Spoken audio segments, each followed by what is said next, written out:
Hello students, स्वागत है आपका अपने YouTube channel Krishna classes YouTube channel में। और आज की class the vision based class 3, स्वागत है आपका इसमें जबरदस्त तरीके से। और आज जबरदस्त टॉपिक पर जबरदस्त डिस्कशन होने वाला है, तो ध्यान से पूरे फोकस के साथ में क्लास अटेंड करिएगा ताकि कोई भी आपको डाउट ना रहे, क्योंकि एग्जाम पॉइंट ऑफ व्यू से बड़ा ही इंपॉर्टेंट टॉपिक है ये। और एग्जाम में इससे रिलेटेड क्वेश्चन जरूर आते हैं और जनरली बच्चे इसमें गलतियां भी करते हैं। तो वो गलतियां जो होती है उन्हीं ड्रॉबैक्स को हमें हटाना है, अपनी गलतियां सुधारनी है ताकि हमारी मार्किंग नहीं खत्म हो।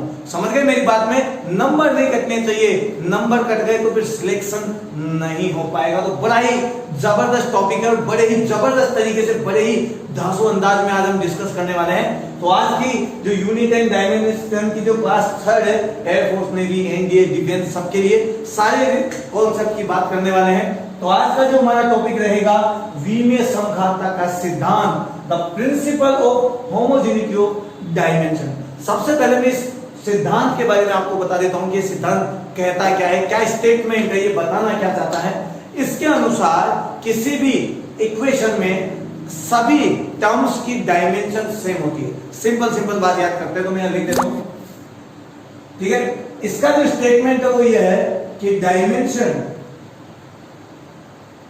Of each term in an equation will be same। सभी प्रत्येक टर्म की, प्रत्येक पद की जो डायमेंशन होती है वो हमेशा सेम रहेगी। तो इसका मतलब मैं यहां पे लिख सकता हूं, किसी भी समीकरण में प्रत्येक पद की विमा समान रहती है। थोड़ी सी राइटिंग है जो जल्दी लिखते हुए हो जाती है ऐसी थोड़ी बहुत खराब, ठीक है। पूरे ढंग से फिर जमा के लिखने में क्लास का जो टाइमिंग है बहुत ज्यादा हो जाता है और अधिकतर स्टूडेंट फिर बोरियत फील करने लगते हैं, इसलिए थोड़ा सा जल्दी में राइटिंग थोड़ी खराब हो जाती है, तो थोड़ा सा एडजस्टमेंट कर लीजिएगा। लेकिन आपको जो क्वालिटी और कंटेंट मिलने वाला है उसके साथ कभी भी कोई कॉम्प्रोमाइज नहीं होगा। सबसे बेस्ट क्वालिटी और कंटेंट मिलने वाला है आपको, ठीक है। तो आइए बात करते हैं, प्रत्येक पद की, प्रत्येक टर्म की इक्वेशन में जो डायमेंशन होती है वो सेम होती है। इसका मतलब हुआ कि आपकी कोई इक्वेशन दी हुई है जिसमें राइट हैंड साइड और लेफ्ट हैंड साइड है, तो मैं कह सकता हूं dimension of each term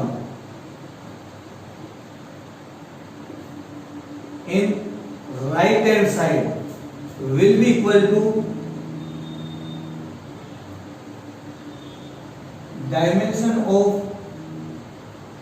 each term in left hand side। तो right hand side की जो टर्म्स है उनमें प्रत्येक टर्म्स की डायमेंशन हमेशा इक्वल होती है लेफ्ट हैंड साइड में जो भी टर्म्स लिखी हुई है उन टर्म्स की डायमेंशन के। तो राइट हैंड साइड में और लेफ्ट हैंड साइड की सभी टर्म्स की डायमेंशन सेम रहने वाली है। यही हमारा principal of homogeneity of dimension है। एक बार फिर मैं आपको बता देता हूं क्या मतलब है इसका। इसका मतलब है कि किसी भी इक्वेशन में प्रत्येक टर्म्स की डायमेंशन सेम रहती है, चाहे वो टर्म्स राइट हैंड साइड में हो चाहे वो टर्म्स लेफ्ट हैंड साइड में हो। तो राइट हैंड साइड और लेफ्ट हैंड साइड में आने वाली सभी टर्म्स की डायमेंशन क्या रहने वाली है, सेम रहने वाली है। और यही वजह है कि हर इक्वेशन डायमेंशनली इक्विलिब्रियम में होती है। मतलब कोई भी इक्वेशन में यदि आपको पूछा जाए कि क्या ये डायमेंशनली इक्विलिब्रियम में है, क्या दो सभी साइड्स की डायमेंशन सेम है, तो आप चेक कर सकते हैं हमेशा डायमेंशन सेम आएगी। और सेम आएगी तो हमारा प्रिंसिपल फॉलो होगा, कौन सा? Principal of homogeneity of dimension, ठीक है। हर इक्वेशन इस प्रिंसिपल को फॉलो करती है और यदि इस इक्वेशन को फॉलो नहीं करती है, सॉरी इस प्रिंसिपल को फॉलो नहीं करती है कोई इक्वेशन, तो वो डायमेंशनली अनइक्विलिब्रियम रहेगी। और यदि इक्विलिब्रियम में नहीं है तो वो इक्वेशन वैलिड भी नहीं है। तो प्रत्येक वैलिड इक्वेशन हमेशा इस प्रिंसिपल को फॉलो करेगी। तो ये हमारे काम कहां आता है उसके लिए बात करते हैं। तो क्या होता है, एग्जाम में हमेशा किसी भी कांस्टेंट की डायमेंशन हमें पूछी जा सकती है किसी इक्वेशन में से, तो हम किसी भी इक्वेशन में से यदि किसी एक कांस्टेंट या कोई भी नंबर है जिसकी हमें डायमेंशन निकालनी है तो हम इस प्रिंसिपल को फॉलो करते हुए निकाल सकते हैं। जैसे मैं इसका एग्जांपल आपको बता देता हूं, ठीक है, नोट कर लीजिएगा। आसान वर्ड्स में मैंने यहाँ पे लिख दिया, आपके नोट्स भी बाकायदा पूरे ढंग से प्रिपेयर होंगे, क्योंकि नोट्स लिखते रहना है, जरूरी है, क्योंकि नोट्स अपने हाथों से लिखे हुए नोट्स से बेस्ट स्टडी मटेरियल कुछ भी नहीं होता है। अधिकतर स्टूडेंट्स पूरे लाइफ टाइम इसी कंफ्यूजन में रहते हैं, कौन सी बुक पढ़ी जाए, कौन सी बुक प्रीफर करी जाए, कौन से नोट्स लिए जाए, किस टीचर के नोट्स पढ़े जाए, ये टॉपिक कौन सी बुक में अच्छा है, ये टॉपिक कौन सी बुक में खराब दे रखा है।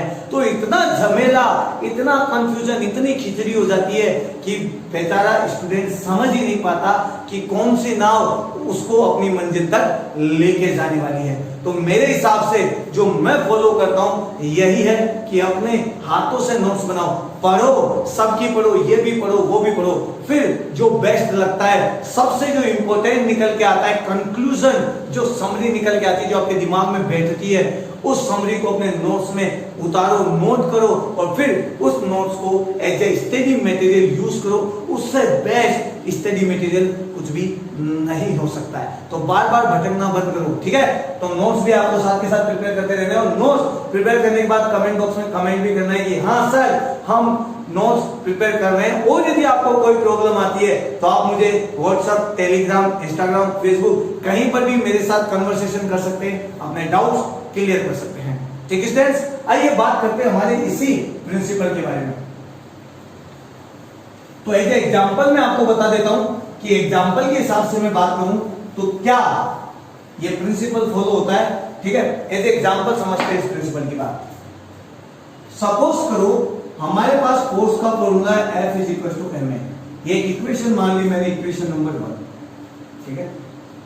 ये फॉर्मूला सही है, वैलिड है, ये आज तक हम पढ़ते हुए आ रहे हैं, 11th में पढ़ा है, 12th में पढ़ा है, 9th 10th में हम ये चालू हो जाते हैं पढ़ना। तो ये फॉर्मूला हमने पढ़ा है, लेकिन ये फॉर्मूला कभी ऐसे तो आया नहीं है कि मैं उठा आज और सुबह उठा मेरे जज के दिमाग में नहीं F इज इक्वल टू मैं तो ma करूंगा, फिर दूसरे दिन उठा और फिर मेरे दिमाग में नहीं W इक्वल टू मैं तो mg लिखने वाला हूं, कुछ भी कर लो। ऐसा कभी नहीं होता है। कोई भी फॉर्मूला जब बनता है तो हमेशा उसकी वेरिफिकेशन की जाती है, क्या ये फॉर्मूला या इक्वेशन क्या इस हमारे होमोजेनिटी प्रिंसिपल को फॉलो करता है। यदि इससे ये होमोजेनिटी प्रिंसिपल उस पर फिक्स होता है, प्रूफ होता है, ठीक है, उस कोई भी इक्वेशन जब होमोजेनिटी प्रिंसिपल को फॉलो करती है तो वो इक्वेशन सही मानी जाती है, ठीक है। तो बात करते हैं होमोजेनिटी प्रिंसिपल की। यहां से एफ की यूनिट होती है न्यूटन। हम डायमेंशनली चेक कर रहे हैं, क्योंकि एग्जाम में क्वेश्चन आता है, कोई भी क्वेश्चन देखिए कि चेक कीजिए ये डायमेंशनली सही है या नहीं है। और डायमेंशनली सही होने का मतलब है कि इस साइड की डायमेंशन यानी विमा है, इस साइड की डायमेंशन है विमाओं के इक्वल आएगी। मतलब राइट हैंड साइड की डायमेंशन हमेशा लेफ्ट हैंड साइड की डायमेंशन के इक्वल आने वाली है। प्रत्येक टर्म की ध्यान रखना, यहाँ पे एक ही टर्म है ma, ठीक है। यदि यहाँ पे 2-4 टर्म होती तो सभी टर्म्स की यूनिट सेम होती, इधर वाली सभी टर्म्स के। तो बात करते हैं F इज इक्वल, F की जो यूनिट होती है वो होती है न्यूटन, M की यूनिट होती है केजी, A की यूनिट होती है मीटर पर सेकंड स्क्वायर। मैंने सबकी यूनिट लिख दी है। F यानी फोर्स, M यानी मास, A यानी एक्सीलरेशन, त्वरण। न्यूटन की डायमेंशन यदि मैं लिखना चाहूं तो मैं यहां पे लिख सकता हूं m1 l1 t-2 equal to, यहां की डायमेंशन भी चेक करते हैं तो केजी की डायमेंशन लिखते हैं तो m1 लिखते हैं। मेरे को ये लो डायमेंशन फॉर्मूला लिख दिया मैंने यहाँ पे डायमेंशन वाला, यहाँ पे देखिए m1। अब बात करते हैं मीटर पर सेकंड स्क्वायर की। मीटर यानी l1, सेकंड यानी t टू द पावर -2, क्योंकि सेकंड ऊपर चला जाएगा तो पावर किसकी हो जाएगी, माइनस की हो जाएगी। Then m1 l1 t-2 equals to m1 l1 t-2। देखिए दोनों साइड की डायमेंशनल फॉर्मूला दोनों सेम आ रहा है, इसका मतलब ये प्रिंसिपल ऑफ होमोजेनिटी को फॉलो करता है, ठीक है। अगर मेरी बात सुने, इसका मतलब ये फॉर्मूला भी हमारा सही है, वैलिड है।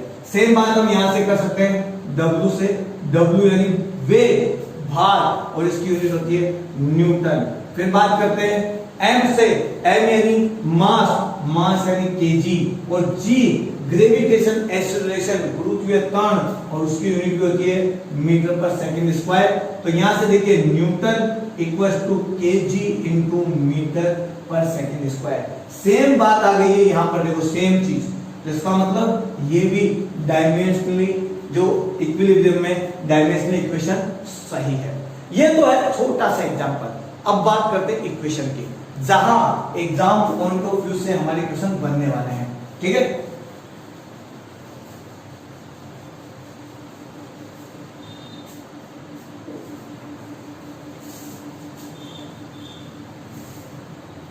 देखिए हमारी इक्वेशन है v equals to u plus AT, समझ गए होंगे आप, ठीक है। कौन सी इक्वेशन है? इक्वेशन ऑफ मोशन, न्यूटन के गति की समीकरण है ये, ठीक है। तो बात करते हैं v की। v यहां पर क्या होता है? फाइनल वेलोसिटी,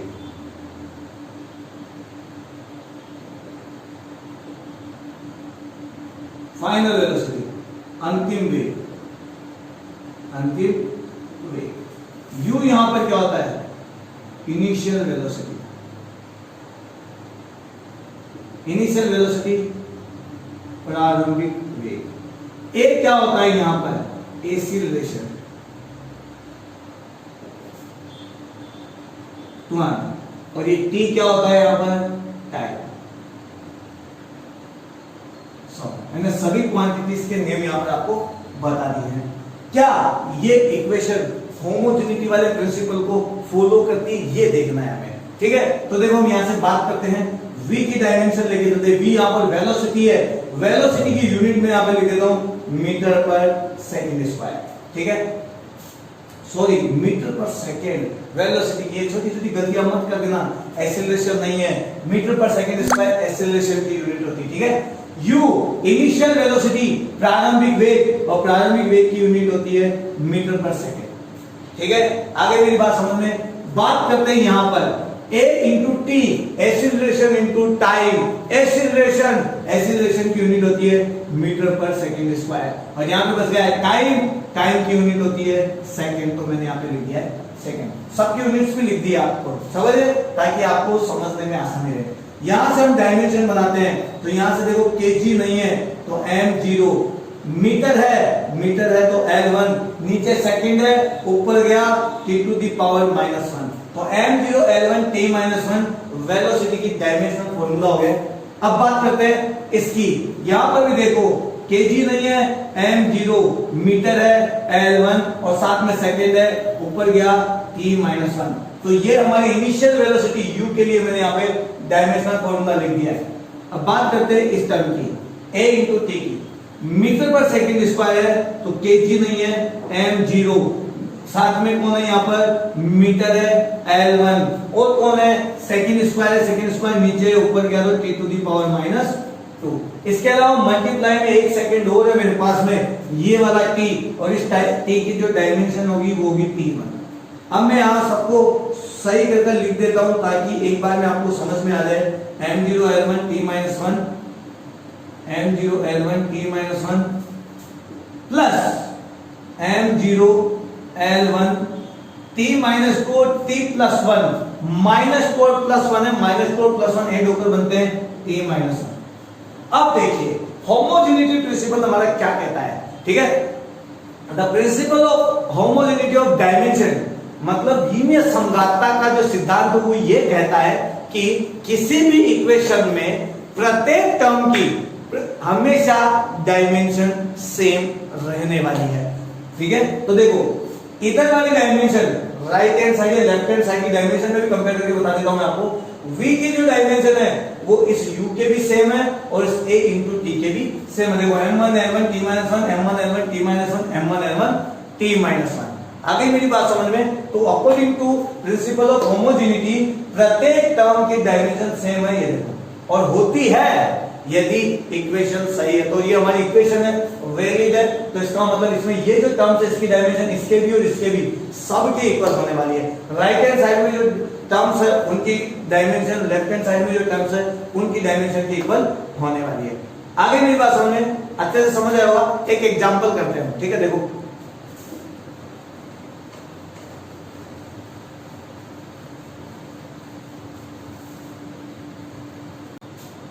तो देखिए एक एग्जांपल की बात करते हैं।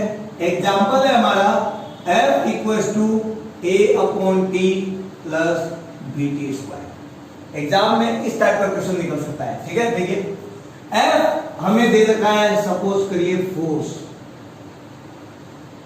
बल, t यहां पर है टाइम समय, a और b की हमें डायमेंशन निकालनी है। तो किस तरीके से निकालेंगे? हमारा प्रिंसिपल क्या कहता है कि हमेशा प्रत्येक टर्म की डायमेंशन सेम रहने वाली है। मतलब f की डायमेंशन इस वाली टर्म के इक्वल रहेगी और इसी f की डायमेंशन इस वाली टर्म के भी इक्वल रहने वाली है। राइट हैंड साइड में दो टर्म्स और लेफ्ट हैंड साइड में एक टर्म्स है, तो राइट हैंड साइड में जो टर्म्स आती है उनकी डायमेंशन लेफ्ट हैंड साइड में जो टर्म्स है उनके इक्वल रहने वाली है। तो f की जो डायमेंशन है वो किस किस के इक्वल रहने वाली है? a अपॉन टी के इक्वल रहने वाली है और इसी f की डायमेंशन b t स्क्वायर के भी इक्वल रहने वाली है, ठीक है। तो डायमेंशनल सेम रहने वाली है, तो मैंने दोनों को इस तरह इक्वल में रख दिया है। अब देखिए f यानी फोर्स, बल दे रखा है और फोर्स की डायमेंशन क्या होती है? m1 l1 t - 2। ये हमारा फोर्स की डायमेंशन हो गई है। बात करते हैं ए की डायमेंशन हमें चाहिए, तो हमारे को पता ही नहीं है, तो मैंने एक की जगह लिख दिया है। बचा हुआ है टाइम, और टाइम की डायमेंशन क्या होती है? टी, ठीक है। यहाँ पे पावर 1 है तो मैंने यहाँ पे 1 लिख दिया, ठीक है। ये लो 1 नहीं भी लिखा है तो भी 1 माना जाएगा। इसको मैं इधर ले आता हूं। जैसे ही मैंने इसको क्रॉस मल्टीप्लाई किया तो m1 l1 t - 2 और ये t1 इधर आया तो इधर आ गया t1। हमारे पास क्या बच गया है? a। अब देखिए m1 l1 t - 2 ये तो फोर्स की है और t1 यहां पर मैंने ऐसे कैसे लिख दिया है? a। अब हम इसको एक साथ सॉल्व कर लेते हैं। m1 l1 t - 2 जो है, t - 2 यहां पर क्या है? t - 1। t - 2 यहां पर क्या है? t + 1, सॉरी t - 4 t + 1 है, तो दोनों को ऐड करेंगे तो क्या बन जाएगा? t - 1। और ये किसकी यूनिट आ गई है? डायमेंशन आ गई है a की। तो ये हमारी a की डायमेंशन हो गई m1 l1 t - 1। ये a की डायमेंशन है। सेम बात करते हैं यहां से b की निकालने के लिए। फिर देखो डायमेंशन लिखता हूं मैं अब f की डायमेंशन होती है m1 l1 t - 2।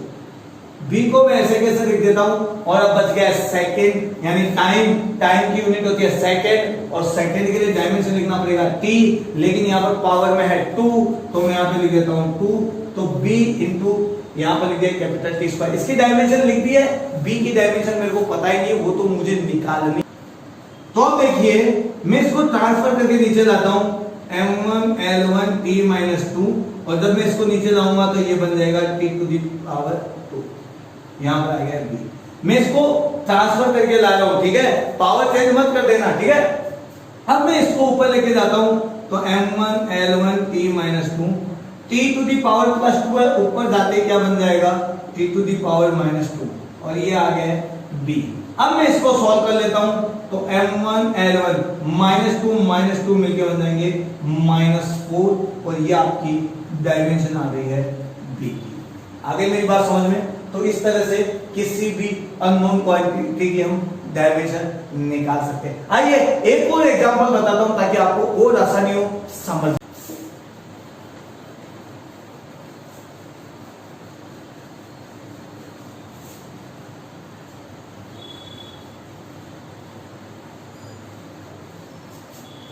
देखिए एक और एग्जांपल लेते हैं। v = 80 + b upon c + t।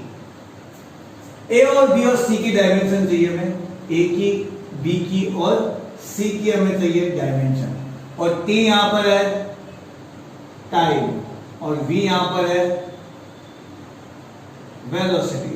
ये लीजिए, आगे मेरी बात समझे। अब बात करते हैं होमोजेनिटी प्रिंसिपल के अकॉर्डिंग v की जो डायमेंशन है वो 80 की डायमेंशन के इक्वल रहेगी। मतलब प्रत्येक पद की विमाएं डायमेंशन सेम रहने वाली है, और इसी v की जो डायमेंशन है इस पूरे पद के इक्वल रहेगी। ठीक है, अब बात करते हैं, सबसे पहले कंपेयर करते हैं v इक्वल्स टू 80। ठीक है, v यानी वेलोसिटी, वेग, और वेग की डायमेंशन होती है, आप यूनिट से लिख सकते हैं, यूनिट है मीटर पर सेकेंड। ए यहां पे ऐसे कैसे रहेगा, और जो t है, t की भी यूनिट ही लिख लो, आसान रहेगी, t की यूनिट होती है सेकेंड। इस सेकेंड को नीचे उठा लो तो m upon second into second, ये सेकेंड नीचे आएगा तो सेकेंड बन जाएगा, ये बन गया आपका a। अब यहां से आप डायमेंशन लिख सकते हैं, kg नहीं है m0, मीटर है तो L1, नीचे 2 सेकंड है, ऊपर गए दोनों सेकंड माइनस में कन्वर्ट हो गए, तो m0 L1 t-2, ये हमारी a की डायमेंशन हो गई। ठीक है, आसान है ना। देखो अभी b और c की भी निकाल लेते हैं फटाफट, बड़ा ही शानदार तरीका है और बड़ा ही शानदार सा क्वेश्चन भी है, b c प्लस t, और इसके बाद कुछ और जबरदस्त क्वेश्चन बताने वाला हूं, बड़ा ही मोस्ट इंपोर्टेंट क्वेश्चन है, ध्यान दीजिएगा। ठीक है, v equals to b upon c plus t। अब यहां पर दिक्कत आ गई है, b और c एक ही टर्म्स में आ गए हैं, तो क्या करते हैं, काम करते हैं, v को मैं नीचे ले आता हूं, c प्लस t को इधर ले जाता हूं, तो ये बन जाएगा c plus t b upon b। ठीक है, अब बड़ा आसान हो गया है, राइट हैंड साइड में एक टर्म हो गई है, लेफ्ट हैंड साइड में 2 टर्म्स हो गई है, तो इसका मतलब इसकी डायमेंशन इसके इक्वल होनी चाहिए और इस t की डायमेंशन भी इसके इक्वल होनी चाहिए, तो इसका मतलब c की डायमेंशन होनी चाहिए b अपॉन v के इक्वल, और इसी तरीके से मैं इधर भी लिख देता हूं, t की डायमेंशन होनी चाहिए b अपॉन v के इक्वल। अब इस इक्वेशन में b की चाहिए हमें डायमेंशन सबसे पहले, तो एक काम करते हैं, मैं इसको बाद में सॉल्व करता हूं, पहले इसको सॉल्व कर लेता हूं, और जब इसको सॉल्व करूंगा तो t की डायमेंशन क्या होती है, t1। ठीक है, t यानी टाइम, b की जगह b लिख देता हूं, वेलोसिटी बच गई है, वेलोसिटी की यूनिट होती है मीटर पर सेकंड, तो इसकी डायमेंशन बनने वाली है m0 L1 t-1। ठीक है, नहीं आप कर पाते, जल्दी आपको याद नहीं है, बनाना आपने सीख रखा है, यहां से बना सकते हैं, मीटर पर सेकंड, kg नहीं है, कैपिटल M0, मीटर है, L1 नीचे सेकंड है, ऊपर गया t⁻⁻1, तो ये आपकी वेलोसिटी की डायमेंशन आ गई, ये मैंने यहां पर लिख दिया है। इस पूरी डायमेंशन को ट्रांसफर कर ले देता हूं, वज्र गुणा, समझ गए ना, क्रॉस मल्टीप्लिकेशन की तरह मैं इधर ट्रांसफर कर देता हूं, तो मेरे पास आ गया है t1, और यहां पर देखो क्या हो गया है, m0 L1 t-1, ये आ गया है b। अब मैं इसको सॉल्व करता हूं, m0 ऐसे कैसे आ जाएगा, L1 ऐसे कैसे आ जाएगा, t1 और -1, +1 और -1 दोनों जुड़ेंगे और खत्म हो जाएंगे, कैंसिल हो जाएंगे, +1 से -1 कैंसिल, और यहाँ पे आ जाएगा t0, ये हो गई है b की डायमेंशन। तो अब देखो b की डायमेंशन हमारे पास आ गई है m0 L1 t0, ये हमारी b की डायमेंशन हो गई है। ठीक है, सॉरी ये लीजिए।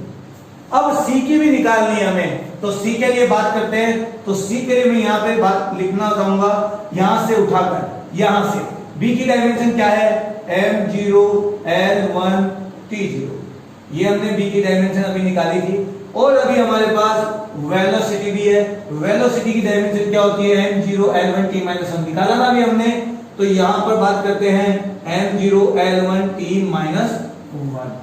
बड़ा ही है ना धांसू तरीका, और बड़े ही धांसू क्वेश्चन भी मिलने वाले हैं, लेकिन उसके लिए आपको प्रिपेयर होना पड़ेगा, कॉन्सेप्ट क्लियर करने पड़ेंगे, अदरवाइज आपको फिजिक्स रटनी पड़ जाएगी। और मैं आपको फिर हमेशा की तरह की बात कहूंगा, फिजिक्स रटने वाला सब्जेक्ट नहीं, बड़ा ही शानदार और बड़ा ही इंटरेस्टिंग सब्जेक्ट है, लेकिन उसके लिए आपके कॉन्सेप्ट क्लियर होने चाहिए, तभी आप फिजिक्स के साथ खेल पाओगे बड़े मजे के साथ में, अदरवाइज फिजिक्स आपके साथ खेल जाएगी। और यही वजह है कि हमारा सिलेक्शन रुक जाता है। सब हमको ये कहते हैं ये सब्जेक्ट बड़ा ही टफ है, लेकिन मैं कहता हूं बड़ा ही इजी है। अपने ऊपर कॉन्फिडेंस रखो और मेहनत करो, बड़ी लगन के साथ मेहनत करो, सारे कॉन्सेप्ट क्लियर करते चलो, और फिर देखो आपको ये इजी सब्जेक्ट की तरह लगने लग जाएगा।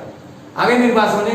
इसके अलावा ये वीडियो यदि आपने एंजॉय किया है, मजा आया है, तो ज्यादा से ज्यादा लोगों तक शेयर करना है, ठीक है। और जो बेल आइकन है रेड अक्षरों में जो सब्सक्राइब लिखा हुआ है, यदि आपने सब्सक्राइब नहीं किया है तो वहां पर थंब लगा देना और बेल आइकन पर क्लिक कर देना है, ताकि आपको लेटेस्ट नोटिफिकेशन मिलते रहे, ठीक है।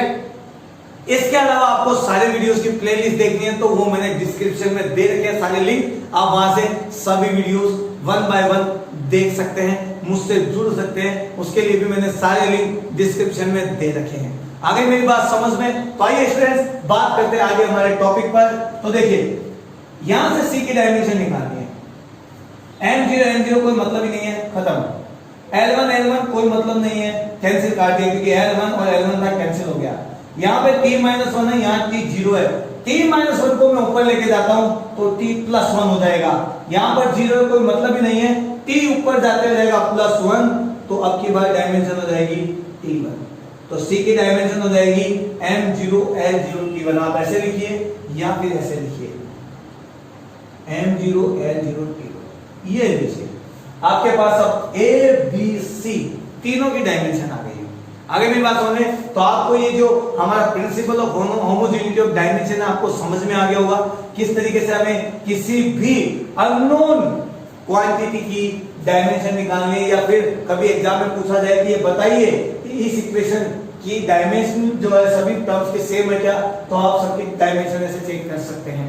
आगे मेरी बात समझ में, चाहे आप यूनिट लेके करिए, चाहे आप डायमेंशन याद है तो डायमेंशन लेके चलिए, ठीक है। लेकिन स्टूडेंट्स बात करते हैं जो एक अलग तरीके का क्वेश्चन यहां से निकलता है, जो मोस्ट इंपोर्टेंट है और एग्जाम पॉइंट ऑफ व्यू से बहुत ही जरूरी भी है, तो उस क्वेश्चन पे भी हम डिस्कस कर रहे हैं। तो देखिए जनरली क्या होता है, हमारी जो कोई भी डिराइव्ड क्वांटिटी है, डिराइव्ड क्वांटिटी जो फंडामेंटल क्वांटिटीज पर बेस्ड होती है, जैसे ये इसकी यूनिट है मीटर पर सेकंड यानी वेलोसिटी, वेलोसिटी mlt पर डिपेंडेंट है, ठीक है। mlt पर डिपेंडेंट है, केजी और केजी, मीटर और टाइम, इन तीनों की जरूरत होती है हमें वेलोसिटी को इंडिकेट करने के लिए। लेकिन कभी कभी क्वेश्चन इस तरीके से बन जाता है कि घुमाने वाला mlt ना देकर कुछ और क्वांटिटीज पर बेस्ड बता देता हो, उन क्वांटिटीज के हिसाब से हमें फिर डायमेंशन निकालनी पड़ती है। आगे मेरी बात समझ में, तो उन क्वांटिटीज के हिसाब से डायमेंशन निकालते कैसे हैं, आइए उस बात पर भी डिस्कस कर लेते हैं, क्योंकि बड़ा ही मोस्ट इंपोर्टेंट क्वेश्चन है और एग्जाम पॉइंट ऑफ व्यू से बहुत ही जरूरी है, ठीक है। आइए देखते हैं उस क्वेश्चन को भी।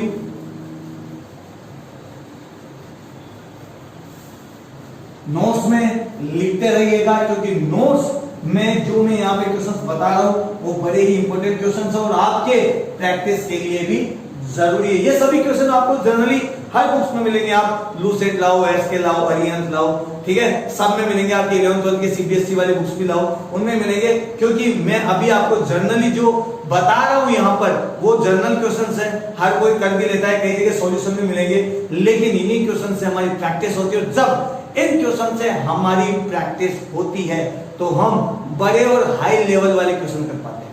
आगे मेरी बात समझे, आइए बात करते हैं हमारे नेक्स्ट इंपोर्टेंट एग्जांपल की। यदि ऊर्जा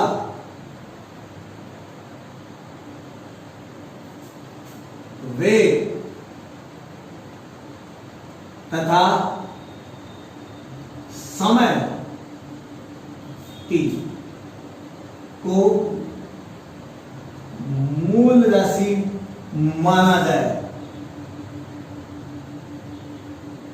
माना जाए तो प्रस्तनाओं की विमाएं लिखो, ये लिखो, ठीक है। If energy T, velocity V and time T are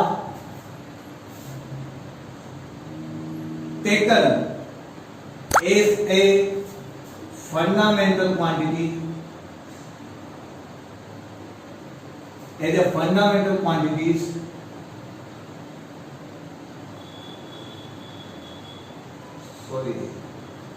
ध्यान ही इधर उधर हो रहा है कभी, तो taken as a fundamental quantities, then write the dimension of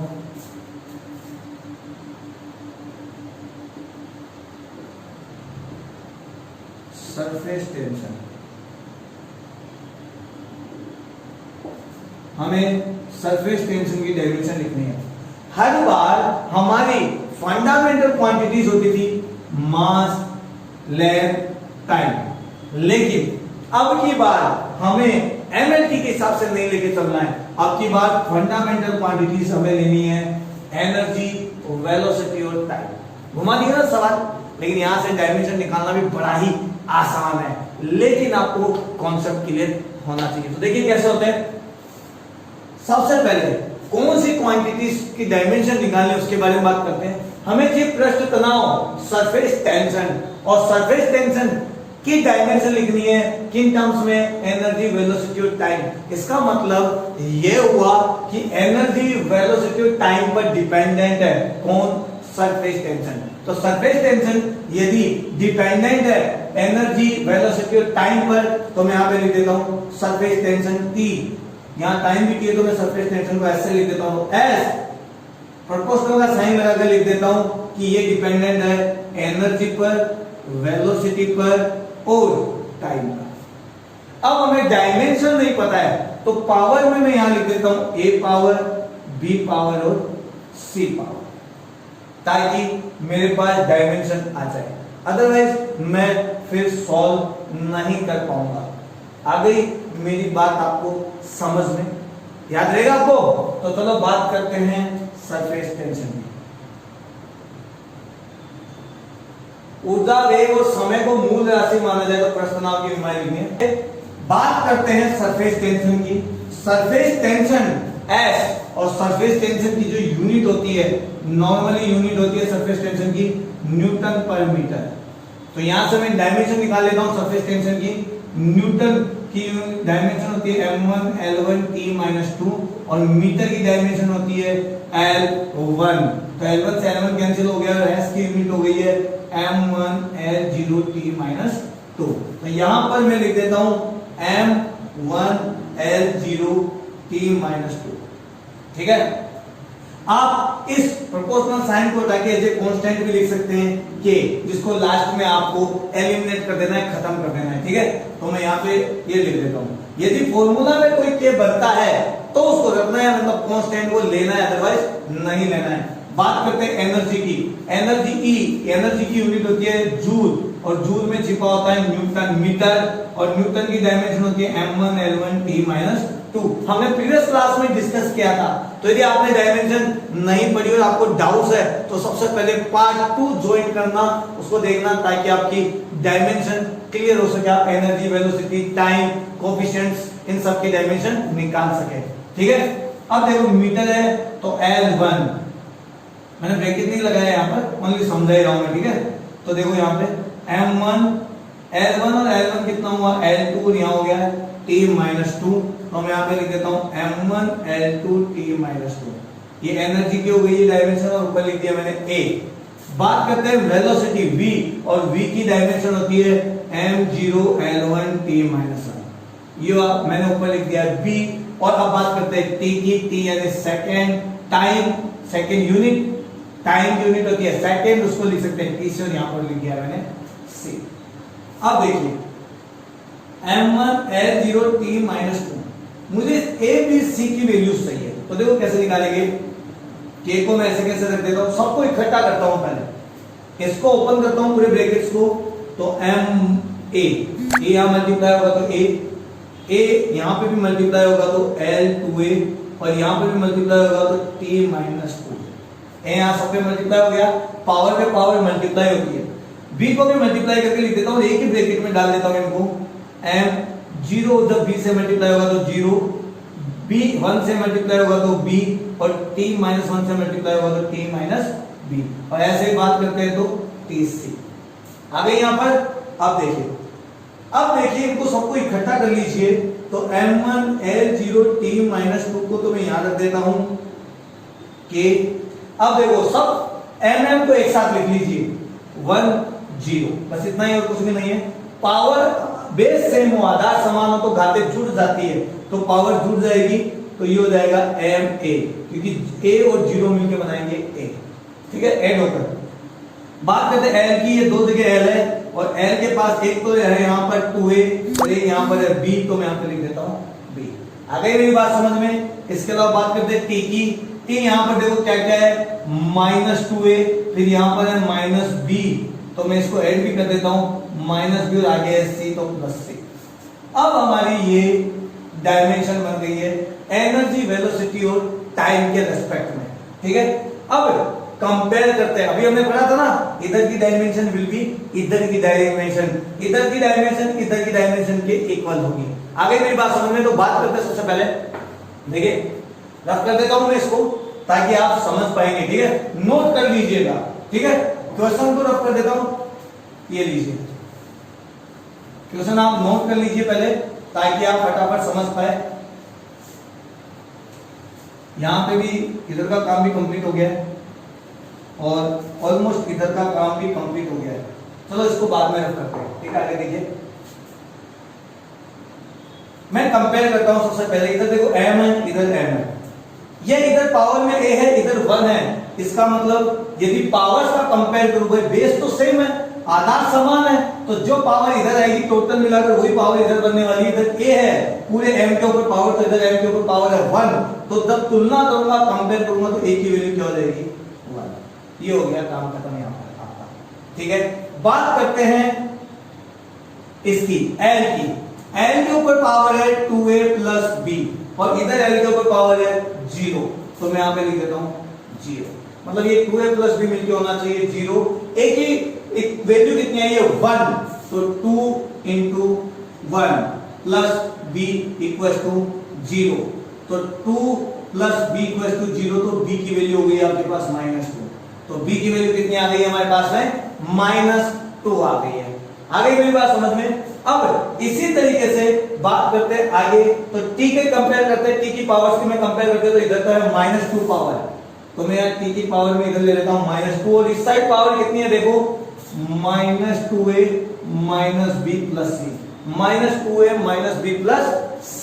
अब देखो -2 इक्वल टू -2, a की वैल्यू है 1, तो मैं लिख देता हूं 1, माइनस b की वैल्यू है -2, तो मैं यहां पे लिख देता हूं -2 और c की वैल्यू मुझे निकालनी है, तो -2 इक्वल टू -2 माइनस माइनस हो गया +2 plus c, -2 plus 2 equal to 0, दोनों कैंसिल हो गए, इधर बच गया -2 और ये आ गया c की वैल्यू।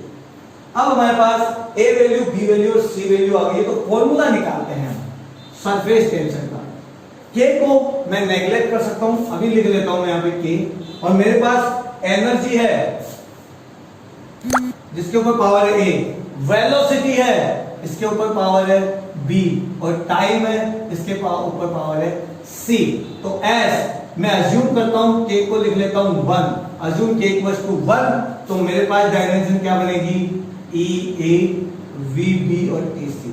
a b c की वैल्यू हमने निकाल ली है, तो a b c की वैल्यू लिख दीजिए, a की वैल्यू 1, b की वैल्यू -4, c की वैल्यू भी -2, तो e की वैल्यू 1, b की वैल्यू कितनी है -2, तो v के ऊपर पावर आ जाएगी -2, t के ऊपर भी आ जाएगी -2। ये अब सरफेस टेंशन की डायमेंशन हो गई है। पहले सरफेस टेंशन की डायमेंशन यहां थी m l t, तीनों फंडामेंटल क्वांटिटी थी, s डिपेंडेंट करता था m l और t पर, लेकिन क्वेश्चन के हिसाब से s डिपेंड करना चाहिए किस पर, e पर, v पर और t पर, तो अब डायमेंशन e v t के हिसाब से बन गई है e v t। आगे मेरी बात समझ में, ये है इंपॉर्टेंट क्वेश्चन। इस टाइप का क्वेश्चन एग्जाम में बहुत जरूरी और बहुत बार आ चुका है और जनरली बच्चे स्किप करते हैं, और हमें स्किप नहीं करना और रटना भी नहीं है, समझ गए मेरी बात। तो आज की क्लास यदि आपने एंजॉय की है तो आपको क्या करना है, शेयर करना है, ज्यादा से ज्यादा लोगों तक पहुंचाना है, क्योंकि हम 100 व्यूज का टारगेट लेके चले कि कम से कम 100 व्यूज हमारे द विजन बेस में आने चाहिए, द विजन बेस से 100 बच्चे जुड़ने चाहिए। तो स्टूडेंट्स, ये है मोस्ट इंपोर्टेंट क्वेश्चन जो आपके लिए होमवर्क के लिए, इसमें a और b की वैल्यूज हमें निकालनी है, डायमेंशन निकालनी है, ध्यान रखना क्या निकालनी है, डायमेंशन। ये आपका होमवर्क रहेगा। साथ ही साथ एक और इक्वेशन दे रखी है यहाँ पे, किसी भी वेलोसिटी की एक डायमेंशन दे रखी है जिसमें आपको x y z की वैल्यूज निकालनी है। दोनों ही मोस्ट इंपोर्टेंट क्वेश्चन और एग्जाम पॉइंट ऑफ व्यू से जरूरी क्वेश्चन है, ये आपके होमवर्क है।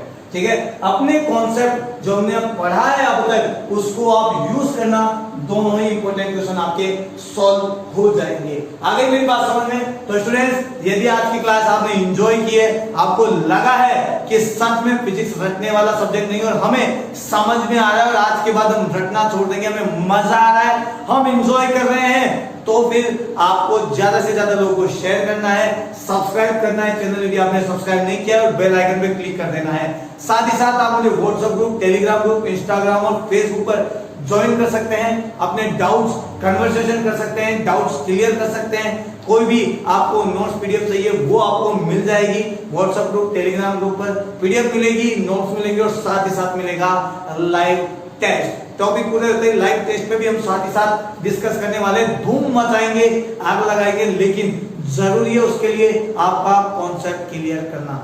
जब तक आप प्रिपेयर नहीं होंगे तब तक हम कुछ नहीं कर सकते। साथ के साथ प्रिपरेशन करते रहिए और फिर देखिए सिलेक्शन कैसा नहीं होता है हमारा। सिलेक्शन तो लेके ही मानना है, यही हमारा विजन है। ठीक है, तो मिलते हैं नेक्स्ट क्लास में, बड़ी इंपॉर्टेंट क्लास होने वाली है, एरर्स के बारे में पढ़ने वाले, एरर्स से रिलेटेड क्वेश्चंस पे डिस्कस करने वाले हैं।